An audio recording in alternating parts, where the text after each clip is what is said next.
On se demande souvent ce que c'est de se sentir seul. On se sent abandonné, on ne sait pas comment faire. Et le fait, c'est que généralement, dans ce cas présent, on a l'habitude de s'isoler. Et on préfère s'éloigner de tout le monde. On préfère soit se noyer dans le travail, soit se noyer dans les distractions, soit procrastiner, soit retourner dans le passé, dans les moments où on passait le plus de moments, des bons moments surtout. Et on relate aussi les moments où il y a les personnes qui nous manquent le plus. Et c'est là où c'est le plus difficile en fait. C'est que quand on se sent très seul, et quand on est seul aussi, parce que se sentir seul et être seul, c'est deux choses différentes. Mais c'est là où il y a beaucoup d'introspection envers soi. C'est là où on prend du temps pour soi. Il faut s'accorder beaucoup de temps et beaucoup d'amour pour soi. Parce que dans ces moments-là, c'est très dur, mais c'est aussi très difficile. Pourquoi? Parce que c'est là où la confiance est au plus bas, l'estime est au plus bas, et pour avancer, c'est très difficile, surtout de passer à l'action. Donc voilà. Parce que le jugement des autres a beaucoup d'influence sur nous, ou soit le moindre jugement ou autre, ça peut jouer énormément dans nos décisions. Et notre état émotionnel peut jouer énormément sur nos décisions à venir. Ce que je pourrais dire aujourd'hui, parce que j'ai beaucoup réfléchi par rapport à ça, dont le fait de faire cette vidéo aujourd'hui, parce que ça fait 2 3 jours maintenant où je travaille là-dessus, c'est notre état émotionnel dans lequel on se trouve. Le fait de se sentir seul, ça arrive à tout le monde. Mais dans ce cas précis, justement, c'est ne pas rester trop longtemps dans ces moments. Parce que c'est très difficile, pourquoi? D'en sortir.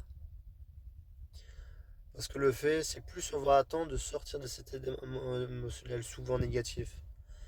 Et c'est là où on va se sentir très mal, très frustré. Et tout ce temps qu'on aura accordé à se lamenter, se victimiser, à procrastiner, et pas passer à l'action.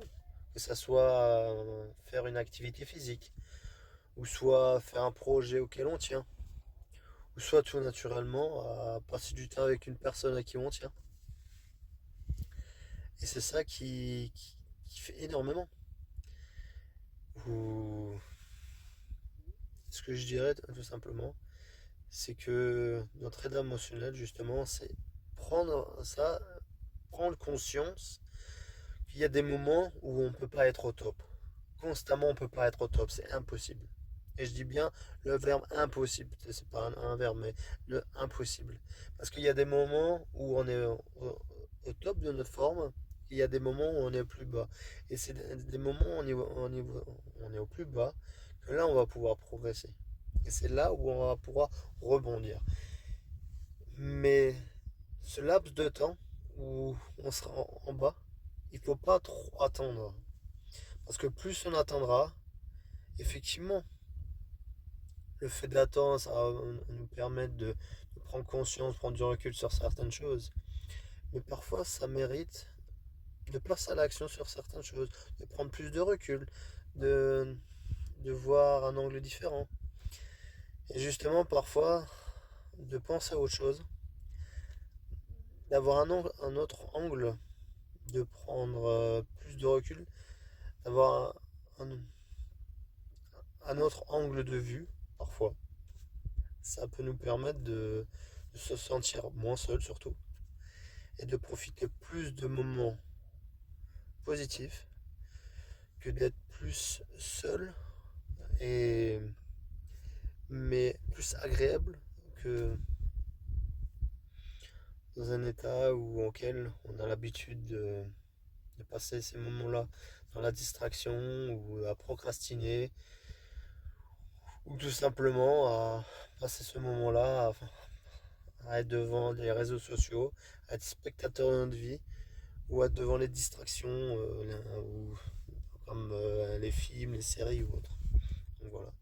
Ce que je dirais aujourd'hui, c'est les moments à être seul, c'est bien. Mais il y a des moments où, effectivement, notre état émotionnel fait en fonction, où on est seul ou quoi que ce soit, bah justement, il faut le rediriger. Il faut, en fonction de le rebooster un petit peu. Il y a différentes méthodes pour le rebooster. Et c'est pourquoi il faut en prendre conscience que notre état émotionnel a beaucoup d'influence sur nos projets et notre vie future. Donc, faites bien attention à ça. Et donc, moi, je vous dis à très vite dans les prochaines vidéos. Et bon courage à vous. À très bientôt.